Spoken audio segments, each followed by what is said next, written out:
All week I have been feeling a host of emotions. I've been angry, I've been hurt, I've been sad.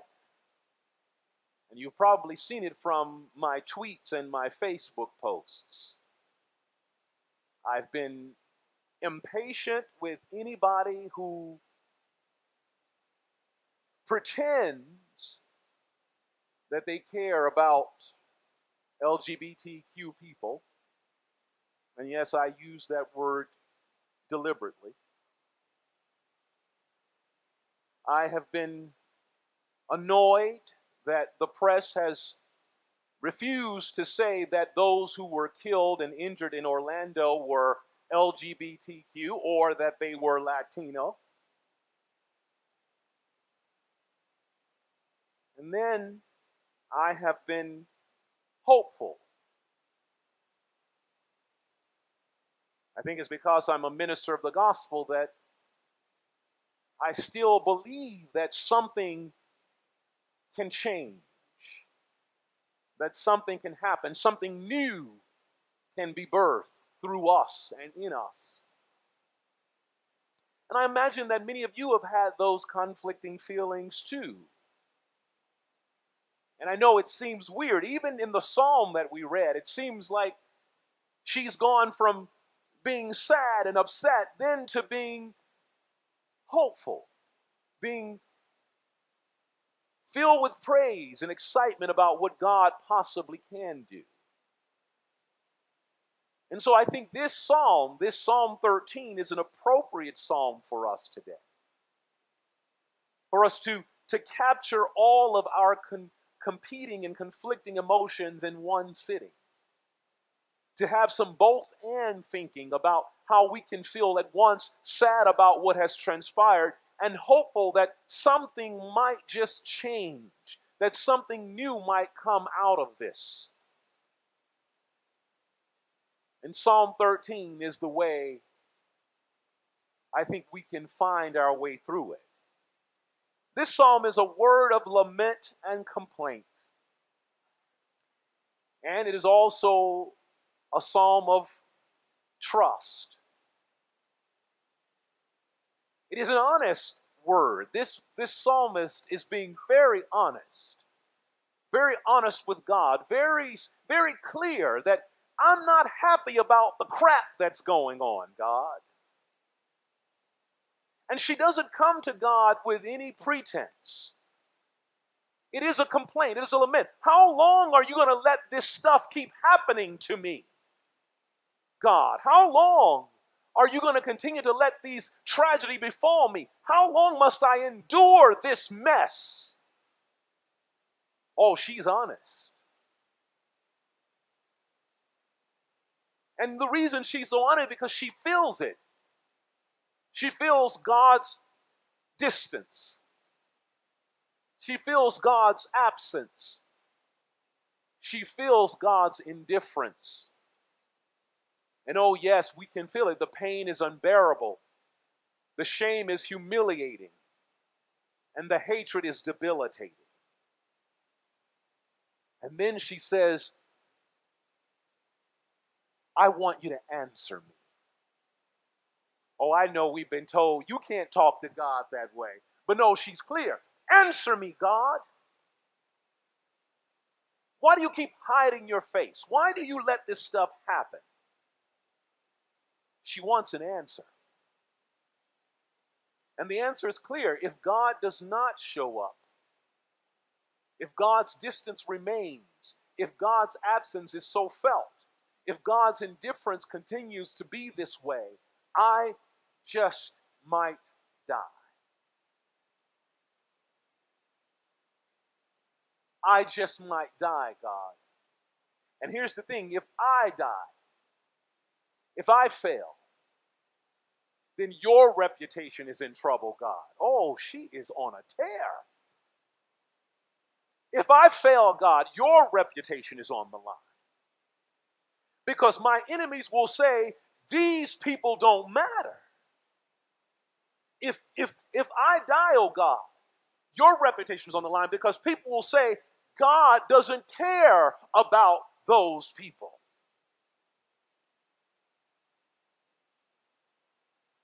That's the kind of honesty that she has.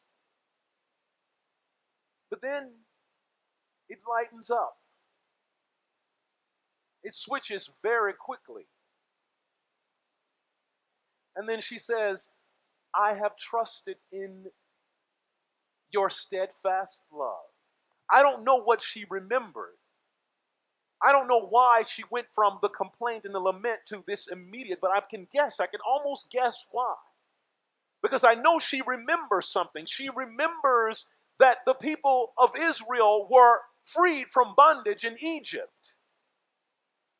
I think she remembered that they lived in slavery and they had hard bondage on their back. And then somehow it all turned around because God got involved. I believe she remembered Moses' testimony that when he went to the mountain and he perceived the voice of God, Moses too complained to God and said, why don't you do something about my people who are in bondage in Egypt? And God responded to him very clearly. I have heard the cries of my people. I have seen their hard labor. I know their suffering. And I'm going to do something about it. God sees. God hears. God knows. And God is going to do something about it. Since we heard about the shooting in Orlando, you can see plastered all over social media and the news, so many people wrestling with grief and pain and anger. And the pain is unbearable for some. The grief is debilitating. And when tragedy comes, we want to say, how long? And it doesn't matter who we ask. We can ask God, we can ask our government, we can ask our families, how long must we endure this? I can imagine that Stonewall. It was the reason that they lashed out for their own freedom because they were wrestling with how long must we endure it? How long? During the AIDS crisis, when the deaths were just too much to bear, when MCC was burying a person a day, sometimes two a day, I know they reached out and said, God, how long must we endure it? And I know even us, we sit here right now and we wonder how long must we endure the insults, the attacks, the hatred, the political campaigns to strip us of our equality. How long must we hear words being thrown at us, even in our midst? How long must we bear the hate crimes committed against us? How long must we just experience and grieve the terror visited upon our trans and gender non-conforming siblings? How long, oh God, what are you up to?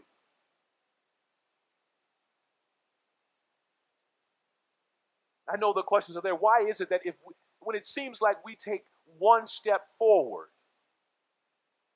there's someone trying to take us 2 or 3 steps back? Why is it that every time we turn around, someone dislike us, not because of something we did to them, but because of who we are? How long? But I believe that the psalmist gives us a roadmap on how to let all of our emotions exist at the same time. That on the one hand, we can cry out against the injustice. We can be angry about it. We can step forward out of this church and go out there and agitate for inclusion and equality under the law. We can also lament that there's too much violence and too much hatred against us. We can lament it all. And at the same time, we can have trust that things can change because we're going to change them. How long? Oh, throughout our freedom struggle. And that's what it is. It's a freedom struggle. We have been a people who trusted and believed that we are God's own. We have never believed the lies they've told about us. We've never believed that the laws they used against us were just, and we go into those clubs. We come into this church knowing that at any moment, someone may try to do something to us. But we do it because we believe that love wins.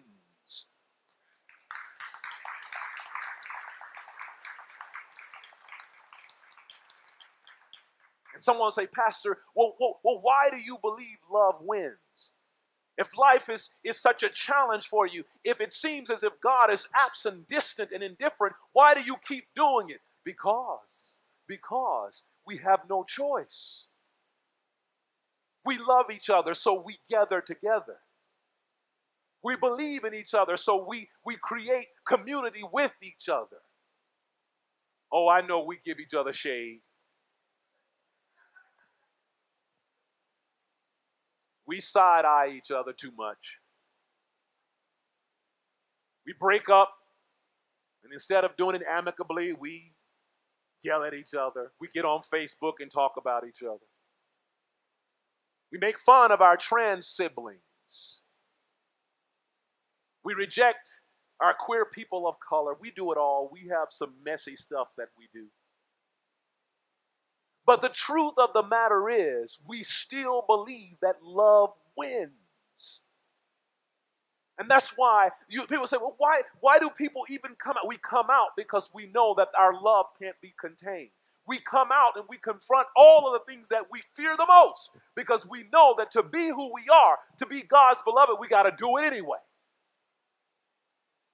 And so the psalmist has it right. We trust in God's steadfast love. We know that we don't love like this because somehow we're weird or wrong or different. We love like this because God is love. And God's love is in us. So the psalmist got it right. She can complain all day long, and she can demand that God answers because she knows one thing. God's steadfast love will make it all right. That even when she feels it, God really isn't distant. God really isn't absent. And God most certainly isn't indifferent. And I know some of you are saying, but Pastor, I don't understand. If God is all that, if God is all that, and oh, they love to ask, if God is so loving, why does this all happen? You know what? I'm going to answer you very clearly. I have no idea. But I'll answer you this. When that love shows up, we do some amazing things. When that love is active, we do some amazing things. When that love gets going, you can see us thriving. When you see that love in action, you can see people responding to that shooting in love. People, their hearts bursting open, finding a way to be community, finding a way to connect to each other, finding a way to show love in the midst of hatred. And so I want you to continue to shout it out in complaint and lament. How long, O Lord? Keep making God live up to God's word and ask, oh God, how long? How long? And I believe if we keep asking that question, we'll come to some new understanding. I think we'll get it to the place that Martin Luther King came to when he asked that same question, how long? And his answer was, even when he didn't know what was happening, he said, not long. It's the same answer that Moses got when he asked, oh, why do you not do anything? And the answer was, oh, just you wait. God's love will make the difference. So I'll leave you with what Martin Luther King said. He said, how long? Not long. Because a lie can't live forever. How long? Not long. Because the arc of the moral universe is long and it bends toward justice. How long? not long at all, because my eyes have seen the glory of the coming of the Lord. And God's steadfast love is going to make all the difference in the world. Amen.